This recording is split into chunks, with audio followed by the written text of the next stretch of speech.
May 1945. The war in Europe was over. Germany had surrendered. And most guys my age were thinking about one thing: going home. Back to their families. Back to their towns. Back to something that felt normal. But I wasn't going home yet. I was still in Bavaria, still in uniform, still doing my job. And my job was about to take me somewhere I will never forget for the rest of my life.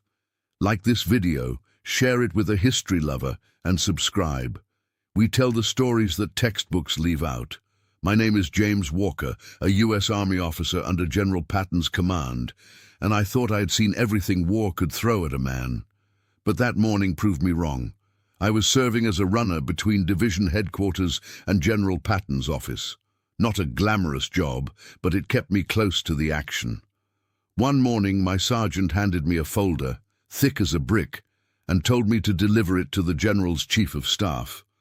I found out later what was inside: complaints. Formal, typed, signed complaints from German officers. These men, colonels, majors, captains, were sitting in our POW camps across Bavaria, safe, fed, sheltered, and they were upset. The food wasn't good enough, the cots were too hard, there wasn't enough hot water. One German colonel had actually filed a written grievance, claiming that his living conditions were a violation of the Geneva Convention. The Geneva Convention. I had friends who were captured by the Germans. I had stood at their graves. I didn't have the words for what I felt reading that. I'm not sure any words would have been enough. General Patton read every single one of those complaints. His aide told me afterward. The general sat at his desk and went through them page by page, one after another, his face completely unreadable. When he finished, he stood up, walked to the map on his wall, and pressed his finger against a point southeast of Munich. Then he turned to his chief of staff. Prepare transportation for 200 German officers, trucks, armed escort, tomorrow morning 0600. His chief of staff asked where they were being transferred. Patton pointed at the map again. One word: Dachau. The next morning I was assigned to the convoy. 23 trucks, armed guards at every vehicle, 200 German officers loaded up under a grey sky, some of them straightening their collars as they climbed in, still carrying themselves like men who expected to be treated a certain way. I heard one of them say to another, in German, and I understood enough by then, "Finally, they've listened, a proper facility." I didn't say a word. We drove east through the Bavarian countryside. The officers looked out through the canvas flaps, green hills, church steeples, farmhouses, a completely normal spring morning in Germany. And then the road changed. We turned off the main route. The landscape shifted. Fences appeared. Guard towers every 100 yards, and then the gate. The words above it, Arbeit macht frei, work sets you free, still hanging there, rusting in the morning air. The truck stopped. I ordered the men out. General Patton was already standing inside the gate. Full uniform, 4 stars gleaming on his helmet, ivory-handled revolvers on his belt. He stood perfectly still with his hands behind his back and waited until every last German officer had stepped down and the formation was assembled in front of him. Then he spoke. No shouting, no dramatics, just that flat, cold voice of his. "Gentlemen, you have submitted formal complaints about your treatment as prisoners of war, about the quality of your food, the comfort of your sleeping arrangements, the adequacy of your sanitation facilities. You have argued that your rank entitles you to certain standards of living." He let the silence sit there for a moment. "I have brought you here to give you some context." He nodded to us. We moved them forward. I walked that camp alongside those German officers, and I want to be straight with you. I had seen combat. I had seen things a young man should never have to see. But walking through Dachau was something entirely different. It was the silence of it, the scale of it, the way everything, every building, every system, every detail had been designed deliberately and carefully to erase human beings. We took them to the barracks first. Each wooden structure had been built to hold around 200 prisoners. The records showed the Nazis had packed over 1,000 into each one. 3-level bunks, bare wooden slats, no mattresses, no bedding. Men sleeping in shifts because there wasn't enough room for everyone to lie down at the same time. One German officer, a major, medals still pinned to his chest, said it was propaganda. Said no facility would keep people this way. Our lieutenant, a young man from Ohio who had been part of the Liberation Force just weeks earlier, turned to him and said quietly, "The men who slept in these bunks are in hospitals in Munich right now. You're welcome to go tell them to their faces that they're liars." The major went silent. He didn't say another word for the rest of the morning. We took them through the punishment cells, 4 feet by 4 feet. Concrete walls, a drain in the floor, no window, no light. Prisoners were locked inside for days, sometimes weeks, standing in total darkness because there wasn't even room to lie down. We took them through the medical block. I won't go into full detail about what was in there. The documentation was still pinned to the walls, records of experiments performed on living human beings, conducted with the precision of scientists, the indifference of machines. One of the German officers turned away and vomited near the doorway. One of my fellow soldiers stepped up behind him, put a firm hand on his shoulder and said, "No, you're going to look. You're going to see all of it." And he did. Then we came to the part of that morning that none of us had been told about ahead of time. General Patton had made another arrangement. Survivors, former prisoners, still living in displaced persons camps nearby, still recovering. He had asked for volunteers. Dozens had come.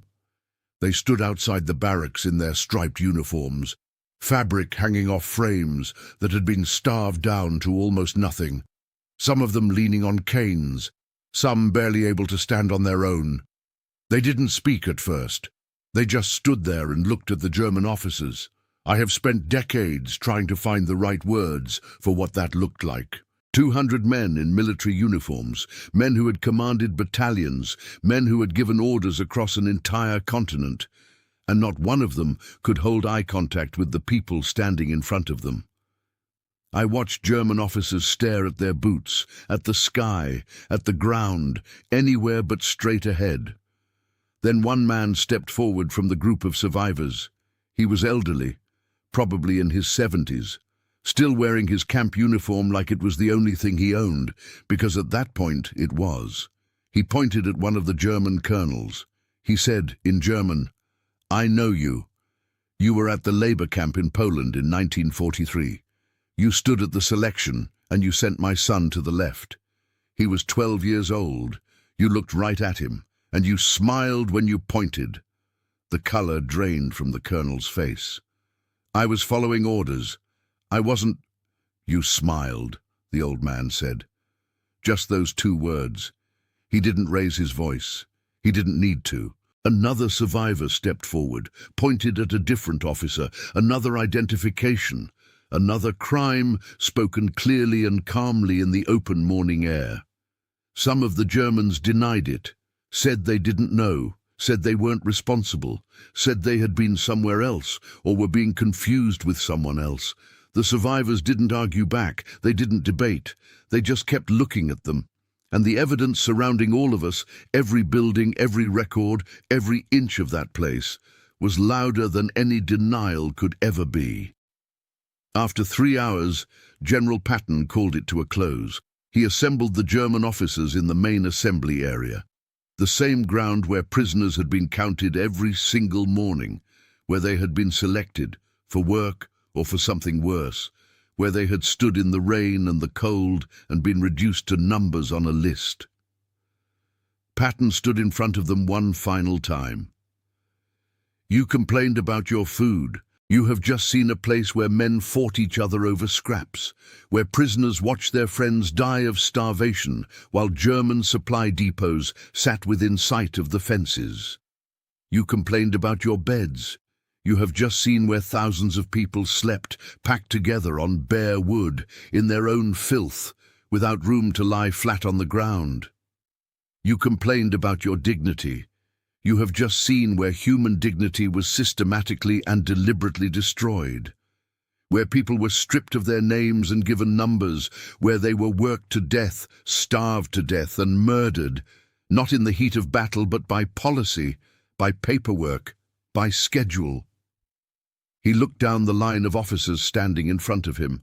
You are men who served the regime that built this. You swore oaths to the government that designed this. You commanded soldiers who enforced this. And you had the audacity, the extraordinary audacity, to complain to me about the hardness of your cots and the temperature of your shower water.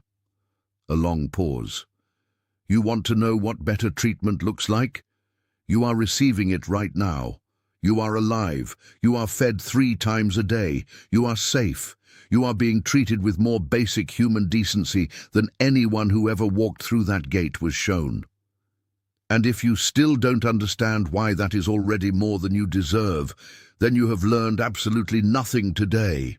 He turned to us. Take them back.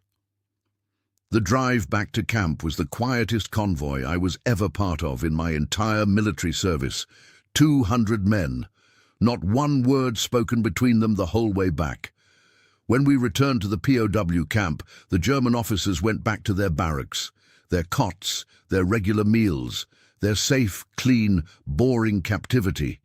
The complaints stopped, not gradually, not over time, immediately, completely. Not a single formal grievance was filed after that day. But I noticed something else in the weeks that followed. Something small, but something I've never been able to get out of my head. The German officers ate everything on their plates, every meal, without fail. No one wasted food anymore. No one complained about portions. And some of them, I saw this with my own eyes, had started saving small pieces of bread, tucking them quietly into their pockets or under their bedding before lights out.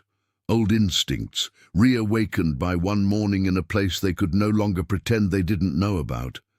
Whether that understanding lasted, I honestly can't tell you. If this story made you feel the reality of war, then you're exactly where you belong. This channel isn't just about history, it's about the moments they never wrote down, the orders that changed lives, and the truths soldiers carried to their graves.